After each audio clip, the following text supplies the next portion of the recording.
Social অকেশনে দেখা হয়। দেখুন, ভারত আমাদের গুরুত্বপূর্ণ প্রতিবেশী। আমাদের দেশের স্বাধীনতা, সার্বভৌমত্ব, আভ্যন্তরীণ বিষয়গুলোতে আমরা রিফ্লেকশন করব। ভারতকে আমাদের অ্যাটাক করারও দরকার নাই, উস্কানোরও দরকার নাই, সেভেন সিস্টার নিয়ে আমাদের মাথা কামানোর দরকার নেই। আমরা আমাদের দেশ নিয়ে মাথা কামাবো। যারা এই ধরনের উস্কানিমূলক বক্তব্য গত 1 বছর দিয়েছে, তারা সামহাও ভারতের কাছে একটা নন ডেমোক্রেটিক অ্যাপ্রোচ এক্সপেক্ট করেছিল। একটা প্রভোকেশন ছিল। যদি কোনো কারণে ভারত এখানে রিয়াক্ট করতো, তাহলে দেশে একটা হসপস লাগতো, একটা বিশাল ইন্টারন্যাশনাল ক্রাইসিসের জোন হতো বাংলাদেশ। এটা ষড়যন্ত্রের পার্ট ছিল বলে আমি মনে করি। তো ভারতের বিরুদ্ধে সবচেয়ে বড় অভিযোগ যেটা বাংলাদেশের সাধারণ মানুষের হাতে কাছে ছিল, বা আমাদেরও ছিল, যে ভারত আওয়ামী লীগ ছাড়া আর কাউকে বন্ধু বা আরো কারোর সাথে বন্ধুত্ব করে না, করেনি। তো সেখানে বেগম জিয়ার জানাজা এবং মহাপ্রণয়ের পরে জয়শঙ্কর সাহেব নিজে সামরিক ট্রেন দিয়ে এসে তারেক জিয়ার সাথে কথা বলেছেন, নরেন্দ্র মোদীর যে শোক বার্তা দিয়েছেন। কিছু সাইন ভারত আওয়ামী লীগের বাইরেও আরো অনেক দলের সাথে ফ্রেন্ডশিপ করতে পারছে। এখন সেই দলটি অবশ্যই সেই দল হবে না যারা ভারতের এখন সেভেন সিস্টার নিয়ে কথা বলবে। ডক্টর ইউনূস স্যারের ক্ষমতায় আসার পর তার ডান পাশের লোক এবং বাম পাশের লোকরা বাংলাদেশের ম্যাপ নিয়ে বড় করে দেখিয়েছে অফিসিয়াল পজিশনের থেকে। তারা অফিসিয়ালি অনেক বেশি প্রভোকেটিভ ডায়লগ দিয়েছে, হুঙ্কার দিয়েছে।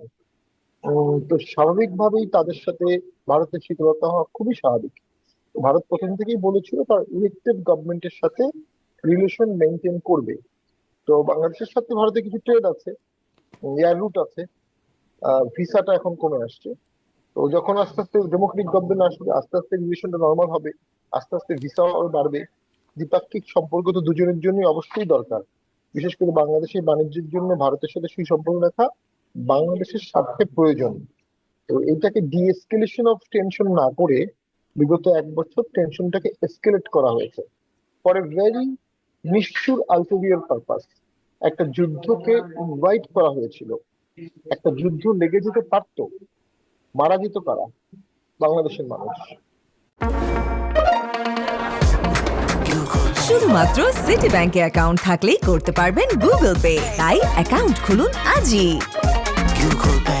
এবং কোনো বাংলাদেশি, দেশপ্রেমিক বাংলাদেশি এটা সজ্ঞানে করবে, সে দেশপ্রেমিক হতে পারে না।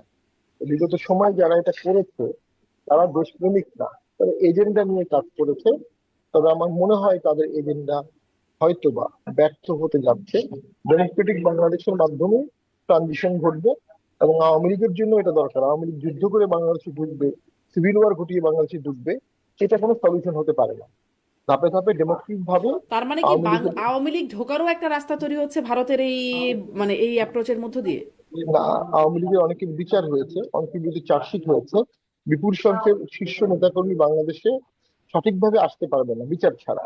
এর বাইরে যে আওয়ামী লীগটা থাকবে, তারা একটা পরিশীলিত, একটু ক্লিন, একটু রিফর্মড আওয়ামী লীগ হবে।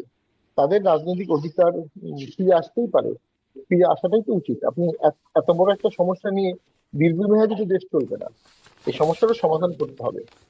জি, ব্যারিস্টার পাটোয়ারি, শেষ লাইন, আপনাদের সাথে কোনো গোপন যোগাযোগ ভারতের হচ্ছে কিনা, যেটি আপনারা আগের মতোই প্রকাশ্যে আনছেন না, এরকম কিছু কি এখনো হচ্ছে? দেখুন, বিগত 23 সালে যে বাংলাদেশ ভারতে গিয়েছিলেন, সেখানে এজেন্ডা কি ছিল আমি জানি না। আমি অনেকবারই বলেছি, এজেন্ডা তো এমনও হতে পারে যে বাংলাদেশে আরেকটা একতরফা ভোট হলে বাংলাদেশের মানুষ রিভল্ট করবে, যেটা হয়েছে। আরেকটা একতরফা ভোট হলে বাংলাদেশের ইকোনমি কলাপস করবে, এটাও তো এজেন্ডা হতে পারে। তবে হ্যাঁ, আলোচনাটা উনি জনসমক্ষে সাংবাদিকদের বলেননি, না বলাটাই শিষ্টাচার, যেটি আমাদের আমির সাহেবও বললেন, চ্যাটহ্যাম রুল। তো জামাতের আমির সাহেব বললে এটা তাদের কাছে গ্রহণযোগ্য, জিএম তাদের বললে অগ্রহণযোগ্য। এটাই হচ্ছে রাজনীতির একটা ডাবল স্ট্যান্ডার্ড আমাদের মধ্যে রয়ে গেছে।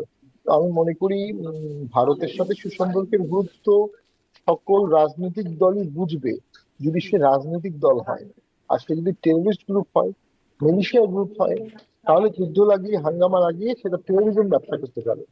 এই টেরোরিজম ব্যবসা তো আমরা বাংলাদেশে হতে দিব না, জি, যে কোনো মূল্যে আপনি আমরা ডাবল ঠেকাবো। স্ট্যান্ডার্ডের কথা বলছেন, তা তো একটা বিষয় আছে, সেটা আমি মোস্তফা ফিরোজকেও জিজ্ঞাসা করছিলাম, কিন্তু আমি ওই কথা জিজ্ঞাসা করছিলাম এখনো কি কোনো যোগাযোগ আছে মানে যেটি আসলে প্রকাশ্যে আনা যাবে না আপনাদের, এরকম কিছু কি আছে নাকি সেটা বলাও না, যাবে না? এরকম কিছু অবশ্যই নেই। আমরা আমরা ফর্মাল প্রোগ্রামে দেখা হয়, দেখা হলে তারা আমাদের সাথে কথা বলে। আমাদের সাথে ইউকে এম্বাসির লোকের জন্য দেখা হয়, ইউর লোকজনের সাথে দেখা হয়, সিঙ্গাপুর এম্বাসির সাথে লোকজন দেখা হয়। ডিপ্লোম্যাটিক রিলেশন তো আমাদের পার্টির একটা উইং আছে।